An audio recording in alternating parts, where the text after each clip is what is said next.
Hi mga ka-hearty! So, samahan nyo kung magtanggal ng makeup. Panoorin nyo hanggang dulo kasi magkukwentuhan tayo. Meron akong kwento sa inyo na mahalaga to. Mahalaga para sa inyo, para sa akin, para sa atin lahat. Isang kwentong magbibigay sa ng isang inspirasyon para sa atin lahat. At ng kaligayahan at ng isang aral. So, kailangan mapanood nyo to hanggang dulo kasi ito ay tatago sa inyong mga puso. So, bilang naranasan ko to, ako mismo nakaranas. So, kailangan panoorin nyo to. So, simulan na natin ang pagtanggal ng ating makeup at simulan na natin ang kwentuhan. So, eto muna gagamitin ko yung oil. MAC. So, uy, nakasarado pa pala siya. Hindi, imamassage ko muna siya sa aking mga palad. Tapos, i-apply na natin dito. So mga ka-hearty, sino nang nakaranas sa inyo na napahiya kayo? I-comment nyo lang sa baba. Kwentuhan tayo kung ano yung mga naranasan natin na napahiya tayo. Napahiya na ba kayo mga ka-hearty? Actually, yung kwentong to is about sa akin na napahiya. So hindi ko alam kung napahiya ba ako or ano ko lang, feel ko lang na napahiya ako. So etong oil na gamit ko sa mukha, napakaganda niya. Tsaka madali siyang matanggal. Yung makeup mo, madali matanggal.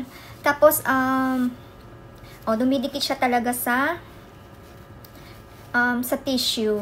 Actually, mga ka-hearty, inisip ko siya ng inisip. Gumawa ako ng isang letter. Inisip ko siya, tapos isinulat ko siya. So, pag may mali, tanggalin ko. Kailangan i-ano natin para maganda, para tago sa puso yung ano natin, yung kwento natin, di ba?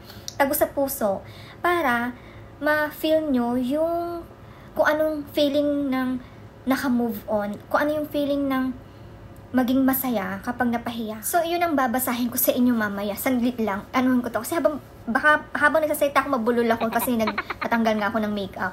Wait lang. Nag-video kasi ako. So, yung video na yon wala pa yung 1 minute. Wala. Second lang. 1 to 2 second off. So, ayun nga yung kwento na yon na napahiya. Feeling ko napahiya ako eh. So, syempre, sinabi ko sa kanya na may ngiti. Wait lang. Napaganon ako. Kasi, kakain na tayo. Video ko pa. Parang, kasi sabi ko, ngumiti ako ng wait lang. Sabi ko, kaya yung video ko, 1 to 2 second lang nag-off na ako. Napakadali, napakabilis ng aking video. So mga ka-hearty, kailangan kong basahin na kasi sinulat ko na siya eh. So babasahin ko para sa inyo. Diyan lang kayo. Ano nga pala huwag niyong pansinin to kasi yung pusa ko yan. Yan na nasira. So ito yon sinulat ko ha. Ginawa ko siyang tula. So ganito yan. Basta makinig na lang kayo, ha? Huwag kayong makinig na lang kayo sa aking sasabihin, sa aking babasahin. Alright? So, ganito yan. Isang gabi, 10 kaming magkakasama sa isang restaurant. Ang saya. Kasi hindi araw-araw nagkakaroon ng pagkakataon. Ang dami palang bulak ng mukha ko. Sabi ko parang may umaano. So, continue tayo. Pagkakataon na magsama-sama sa isang lamesa. So, habang naghihintay ng pagkain, kinuha ko ang aking cellphone. Sabi ko sa sarili ko, gusto kong i-capture ang moment na ito. Kahit ilang segundo lang. Diba? Kahit ilang segundo lang. Kaya nag-video ako kahit saglit lang. Sa 2 segundo lang yun. Diba? Pero biglang may nagsabi, oy, bakit ka pa nag-video? Kakain na tayo. Anong feeling mo? Pero hindi ganun pagkasabi niya. Ay, bakit ka pa nag-video? Kakain na tayo. Ganun ang pagkasabi niya. So, napangiti ako at ang sagot ko, sandali lang. So, syempre parang alam mo yung feeling mo napahiya ka na, masasagot mo ka, sandali lang. Pero ako naman, sandali lang, sabi kong ganun. So, 2 segundo lang naman yung pagka-video ko. So, kasi alam nyo, minsan, ang ganitong alaala, hindi na mauulit pa. O, di ba? So, pag-uwi ko, inisip ko ang nangyari. Totoo, napahiya ako. Saglit lang. Pero na-realize ko kung lagi akong mahihiya, kung lagi akong lagi kong pipigilan ang sarili ko dahil sasabihin ng iba na baka mawala yung simpleng bagay na nagbibigay ng saya sa puso ko. Maganda kasi yung maganda talaga yung nakaahin dun sa lamesa. Grabe, ang ganda niya. Ang ganda ng pagka-design niya, tsaka special, kaya kinuhanan ko ng video. So ay mga ka-hearty, dun ko naintindihan. Ang bawat segundo ng buhay ay mahalaga.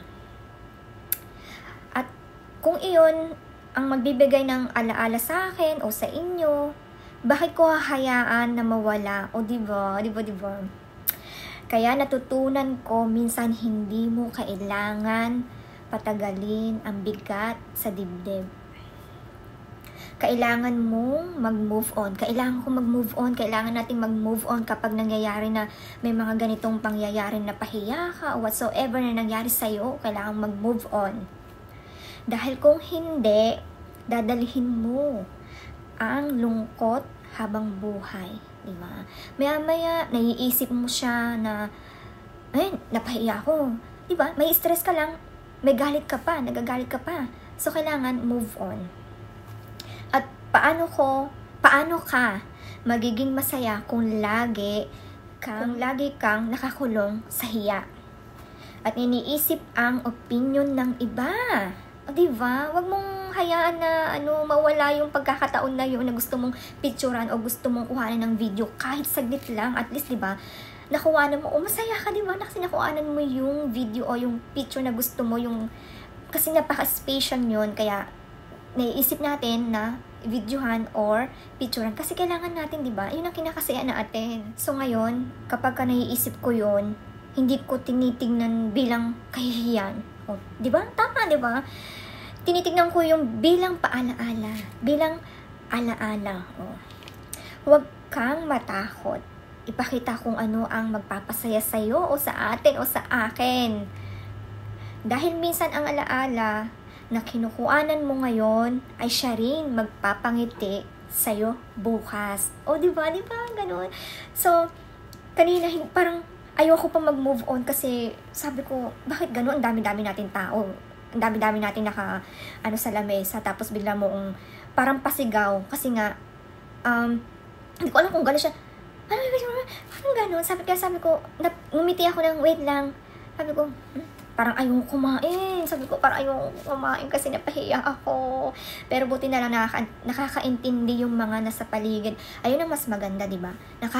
Nakakaintindi yung mga nasa paligid mo. Yun ang mas maganda. Kaya yung isang mama doon, may dumating pa kasi isang plate na dish na pagkain. Actually ulam. Baboy siya. Sabi niya, miss, gusto mong picturean to? Binigyan niya sa akin talaga mismo. Kasi siguro feeling niya rin na, ay, napahiya yung babae. Siyempre, mo yun, napahiya ka. So, okay lang. Kasi, at least meron nakaintindi. So, binigyan niya sa akin, sandali lang. Oo, sandali lang talaga. Tapos, pag bukas ko ng phone ko, na. Tapos, maya-maya, kumain na sila. Yung mas maganda yung gano'n na may nakakaintindi na alam, grabe naman, wala pa naman isang oras, wala naman isang minuto yon. Siguro ganun yung inisip nila, kaya binigyan nila sa akin yung food, tas binidyohan ko. So, yun ang mas maganda, diba? Yung mga kasama mo, nakakaintindi, o, diba? Ipag-ano ka niya na, natural lang yun, kung ano mo ng video o picture yung nakaahin, kasi special nga, maganda siya. So, lahat naman kami kumuha ng picture, di lang naman ako. Naabutan lang sa akin yung last, kasi doon nakaharap. So, inikot ko siya. Pagdating sa akin, kakain na tayo. Oh my God.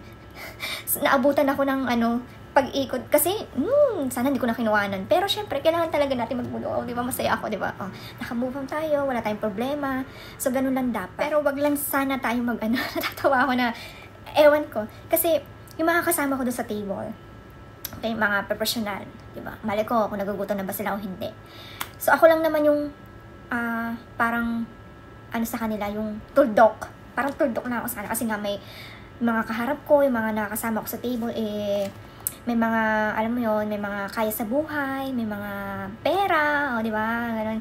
Pero, dapat hindi ganun. Dapat, lahat naman nakakuha ng picture, ng video. Pagdating nga lang talaga sa akin. Kasi kumuha na ako ng actually ng video, kumuha na ako ng picture. Kaya lang, talikod, nakatalikod. Yung talikod lang ang nakuha ko, hindi harapan.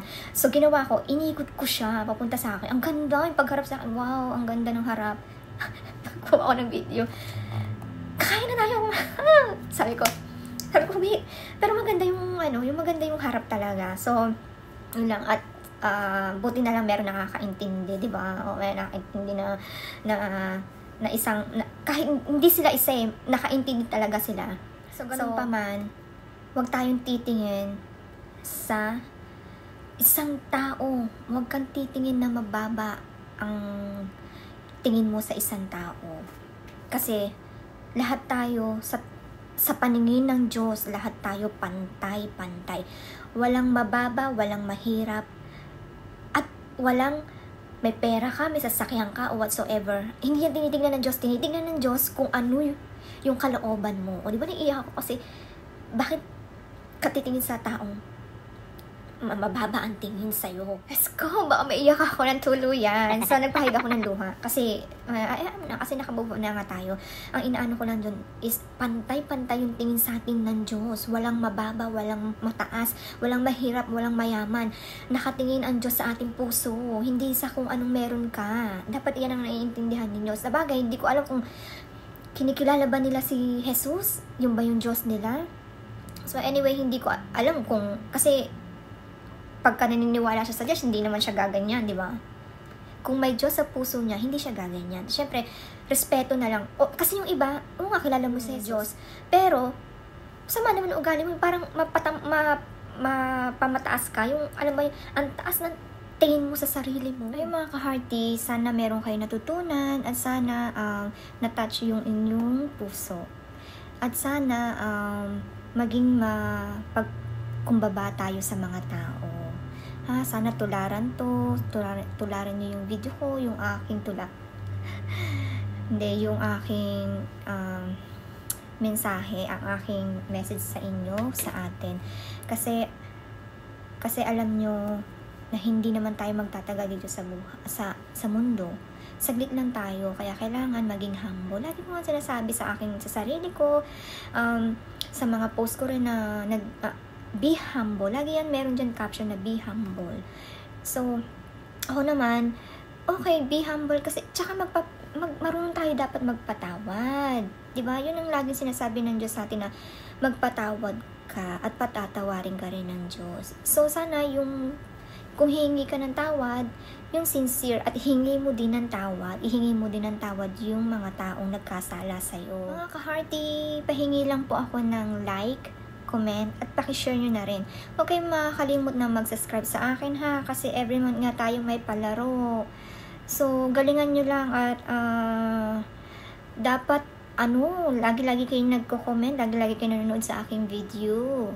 So, diba, lagi ko sinasabi, every month tayo may pa-games. Tsaka ako nasasabihin sa inyo, basta sipagan nyo lang. So, hanggang dito na lang. Good night. At lagi kayong mag-iingat. God bless sa atin lahat. Lagi tayong magdadasal, magkapasalamat sa Panginoon Diyos dahil hindi niya tayo pinababayaan. So, paki-like, share, subscribe na rin Comment kayo, huwag kayong mawawala. Salamat. Amen.